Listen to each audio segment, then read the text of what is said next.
احمد معانا من زمان في فودافون، وهو كان ماسك جزء بتاع السيكوال، من حته الناس كتير ما بتاخدش بالها منها يعني، بس هو الحقيقه يعني هو طور الاداره دي بشكل كويس قوي. نفس الحاجه دي من الحاجات اللي بتجيب.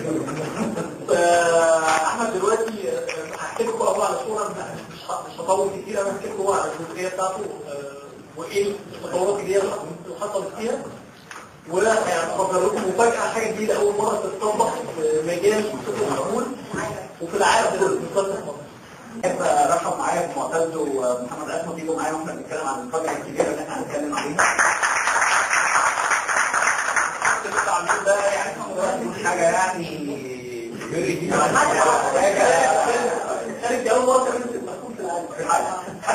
احنا النهارده بنحب نقول لكم على اكثر حاجه نازله عندنا السوق ان شاء الله اليومين الجايين دول، وهي اسمها فودافون فكه. فكه حد معاه فكه بايده؟ لا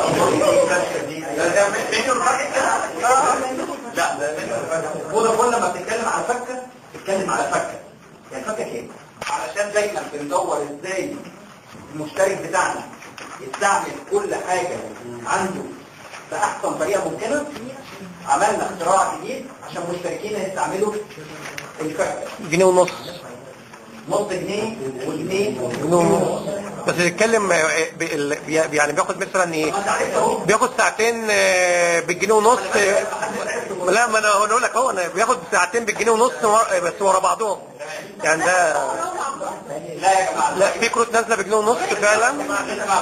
نسمع بقى ده اجدد منتج في السوق وفي العالم، مش موجود في اي شبكه ثانيه في العالم. ده ما يعتبرش كارت شحن. ليه؟ لان بنقول ان الكارت ده هيدي المشترك دقايق.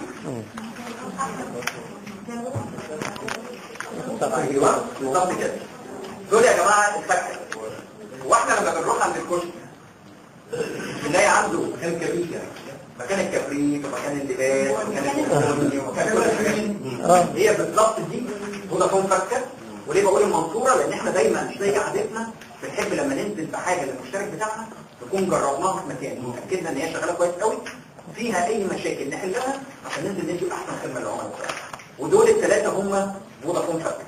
كانوا بيجربوا فيكم يعني. فكه الحمد لله. ليه بنجرب؟ ربنا يخليك.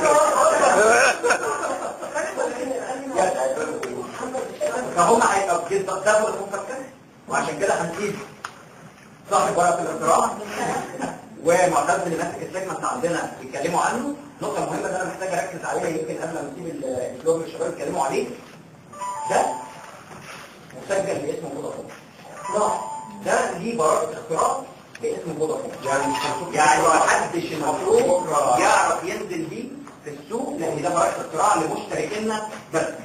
فبدل بتدفع جنيه وانت بتشتري اي حاجه من الكشك او جنيه ونص او 50 قرش، تاخد بيه دلوقتي دقايق تقدر تتكلم بيها على الكشك ولا الشباب. خدمه الكارت المفتوح.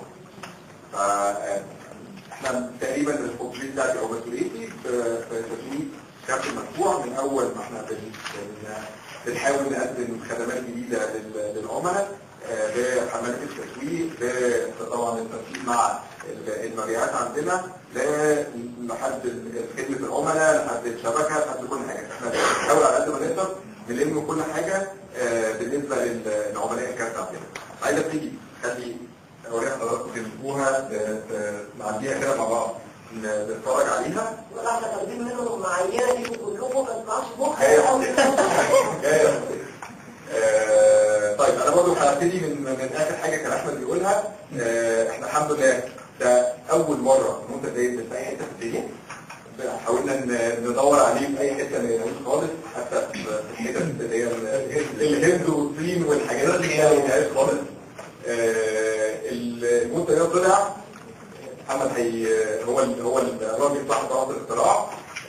الهدف منه ان احنا نوصل للمستهلك النهائي بحاجه مفيده ليه، وفي نفس الوقت سعرها ميزه الفودافون فكه 50 قرش جنيه وجنيه ونص. دي فعلا فكه، دي حاجه سعر رخيص جدا لاغلب العملاء. في محمد عصمت انا كان ليا الشرف ان انا اشتغل في فودافون فتره السنتين اللي فاتت. الاول كنت التيم بتاع معترض الجيش ان احنا ننزل ونشوف بتاع تسويق.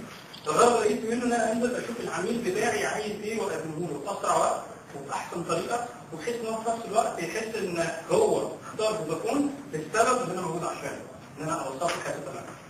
فلما جينا عملنا الفكره دي كان اكشلي ليها 3 حاجات، ولو جينا اتكلمنا فيهم هتلاقيهم اوريدي موجودين في الاستاذ احمد يحيى قال. اول حاجه ان احنا بنكون بنراعي المجال اللي احنا فيه. فاحنا دلوقتي بنتكلم مع الشعب المصري، الحاجه اللي هو موجود فيها دلوقتي الاقتصاد صعب شويه، محتاجين نقوم باي شكل من الاشكال. وده ليه علاقه بالعميل بتاعنا. العميل بتاعنا العمر. العميل اللي هو دلوقتي معاه كده خط فودافون ومستهلكه، ده حقه عليا ان انا اديله احسن خدمه باسرع وقت وافضل حاجه كونفينينت بالنسبه له بسيط. العميل الثاني اللي ببص له اللي هو الراجل اللي بيشتغل في القطاع، اللي هو الاستاذ احمد يحيى اتكلم على انواعه، بينزل ويبيع المنتج. الفتره اللي فاتت زي ما الاستاذ احمد قال ان السوق حصل فيه محطه شهره، فبقينا محتاجين حاجه جديده تخلي الناس تبتدي تشتري تاني. فقلنا لما نجمع الحاجات دي مع بعض المنتج الجديد ده بسيط جدا، سهل جدا وسريع جدا. فان انت دلوقتي قبل كده كنت بتشحن بجنيه، تتحط لك على رصيد وبناء على قسط الاسعار بتاعتك انت بتستهلك جنيه. فلو جيت سالت اي حد من حضراتكم لو انا شحنت لك دلوقتي ب 10 جنيه هيقعد معاك قد ايه؟ مش هتعرف تجاوب عليا. وبعدين دلوقتي في 3 اسعار للفودافون، في 3 اسعار الموبيلين، في 3 اسعار الاتصالات. فتقريبا العميل بيشوف ده نقطه بسيطه، وبعدين انا هديله سيرفيس خدمه وهديله منتج. حاجه يمسكها في ايده يبقى عارف هيدفع قد ايه وهياخد قد ايه. ومن هنا جت الفكره ان انا اديله حاجه ملموسه. الفكره الثانيه ان دلوقتي زي ما شفنا ان كتير قوي بتدي نص جنيه او بتدي 5 جنيه وانت واقف ما تخش تجيب اي حاجه، بعد كده باقي نص جنيه ولا تشوف بيه اي حاجه. ممكن تبقى انت عايزها وممكن تبقاش عايزها فتجيبها وتمشي. دلوقتي لا، انا هدي لك حاجه هتستخدمها وانت واقف، اه هتخليها تفيدك في محفظتك في اي وقت بعد كده اتزنق تقوم جاي شغال فيها. يعني لغايه الكام سنه الجايه هيفضل البوينت هو الاساس. انما لو بصيت مثلا من 10 سنين البوينت سنه عن سنه كان بيكبر بال 20% ولا 40% ولا 30% وكذا، دلوقتي بيكبر مش زي المعدل بتاع زمان، لكن الداتا هي اللي بتكبر دلوقتي بمعدلات كبيره.